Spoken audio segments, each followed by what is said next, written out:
As the trial continues in Norway, we turn now to a Norwegian sociologist, mathematician, who's regarded as the founder of the discipline of peace and conflict studies. Johan Galtung is the recipient of many awards, including the Right Livelihood Award and a number of honorary doctorates. He's founder and head of Transcend International. His granddaughter was on the island when Breivik attacked. Johan Galtung joins us now from Minneapolis. Welcome to Democracy Now!, Johan Galtung. Your thoughts on this day, the second day of the Breivik trial, and how is your granddaughter? Well, she's doing fine. She's a strong young woman, a wonderful person. Thanks for having me. Well, the mass murderer is now in court. There's a lot of talk about his psychology. I find that less interesting. Much more interesting are the deep motivations, how he is thinking politically. And in order to get into that, you can start with the date he chose. That was 22nd of July. 22nd of July, 1099, the Knights Templars liberated Jerusalem.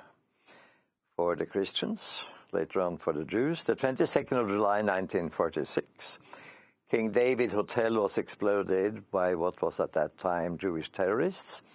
Some of them later became prime ministers of Israel.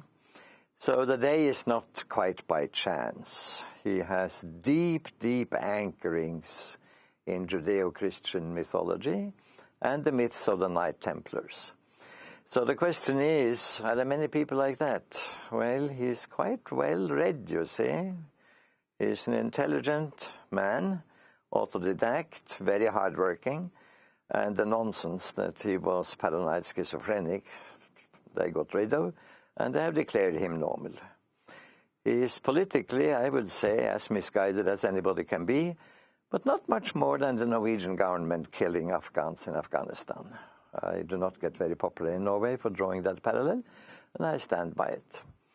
So we have a case now where the court has to maneuver in such a way that the similarity between Breivik's killings and what the Norwegian government does as a part of a US-led coalition does not come up. It's quite a difficult maneuvering. They will probably focus on his psychology, whether he breaks into tears, whether he shows signs of remorse. Well, I haven't seen so much remorse from the Norwegian government either for the killing in Afghanistan. And they have human feelings too. They may be as concerned about the people they have lost as Norwegians are, and as I would have been had my granddaughter been among the victims.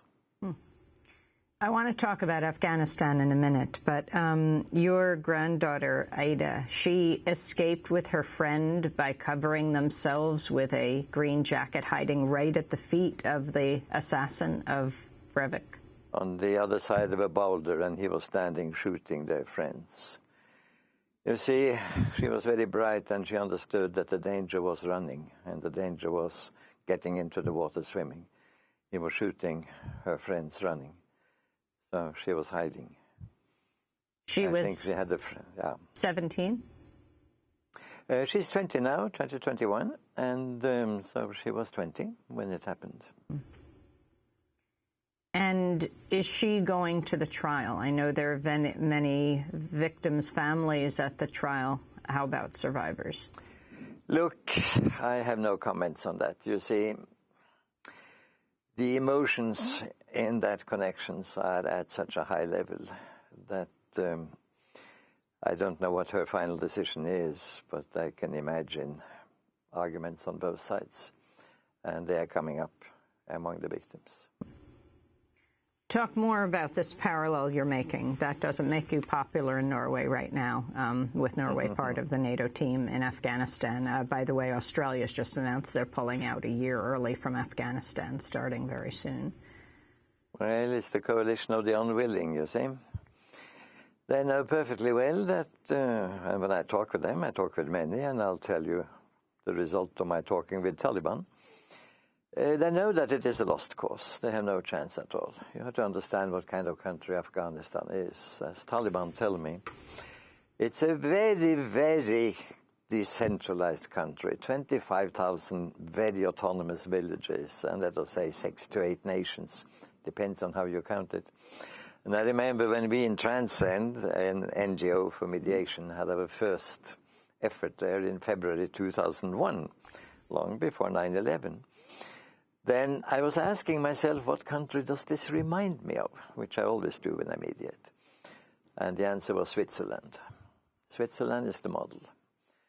Switzerland is a very federal country with very high autonomy down at the local community. Let us say they have 5,000, not 25,000. They have 4 nations, not 6 or 8. And Swiss policy is to be neutral, non-aligned, and to be a very, very deep federation. I think Afghanistan's future will be heading in that direction. The Taliban tell me that this is a very Muslim country. We hate secularism. We hate people coming trying to win hearts and minds by digging wells and giving us water not blessed by Allah. I think of the 57 members of the Organization for Islamic Cooperation, Afghanistan may be among the countries with the highest percentage of Muslims. To win heart and minds through secular activity is a non-starter and has been from the beginning. Now, in addition, they hate Kabul as an overbloated kind of capital carrying the illusion of a unitary state. It isn't. And I think that they would prefer to see a very small center of the country and very high level of autonomy. In addition, they are sick and tired of being invaded. It started with Alexander the Great. You know, this is the place where he became Alexander the Small.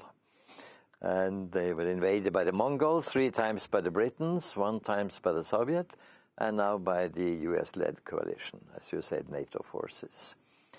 So for them, this is also a war to fight being invaded, the war to end wars.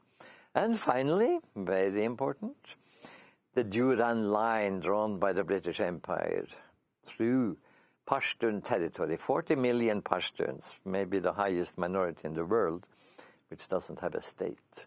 They don't recognize that line at all. They're not foreigners crossing from Afghanistan into Pakistan. That's some kind of Washington illusion. They're in their own territory, Pashtun territory. Now, how do you solve that one? Pakistan is not going to give territory to Afghanistan. Afghanistan is not going to give it to Pakistan. You solve it by having a Central Asian community, making the border irrelevant. So, Central Asian community, a deeply federated Afghanistan, neutral, non-aligned, with security forces cooperating from OIC and the United Nations Security Council.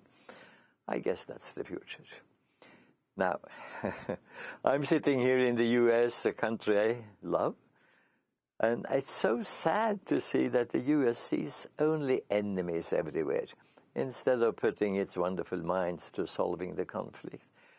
They could sponsor a conference without running it to explore a Central Asian community, non-alignment and things of that kind. And they could cooperate with Turkey, Iran, Pakistan, Russia, China in doing so. Somewhat less India because there the concerns about Kashmir come up. Why does the US have to see enemies everywhere and always react violently? The solution is at hand. It's not at all complicated.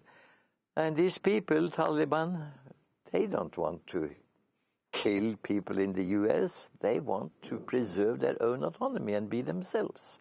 And they're struggling for that. I must say, when I talk to them, I find them rational. Sometimes their Muslim terminology is difficult for me to understand, but I find it very easy to talk with them. I have more difficulties getting good contacts in Pentagon and State Department. That is where the doors are closed. But I had contact with the U.S. General. It was stopped for some reasons that somebody higher up may know. Found him very intelligent, very sensitive, very compassionate too. Johan Galtung, we have to break here, but we're going to continue the conversation post-show, and we're going to put it online at democracynow.org. Johan Galtung is the Norwegian sociologist, founder of Peace and Conflict Studies. His granddaughter survived the killings in Norway. This is Democracy Now!, democracynow.org, the War and Peace Report. Democracy Now! Produced by Mike Burke, Renee Feltz, Aaron Mate, Nerman Shake, Steve Martinez, Sam Alcoff. I'm Amy Goodman. Thanks so much for joining us.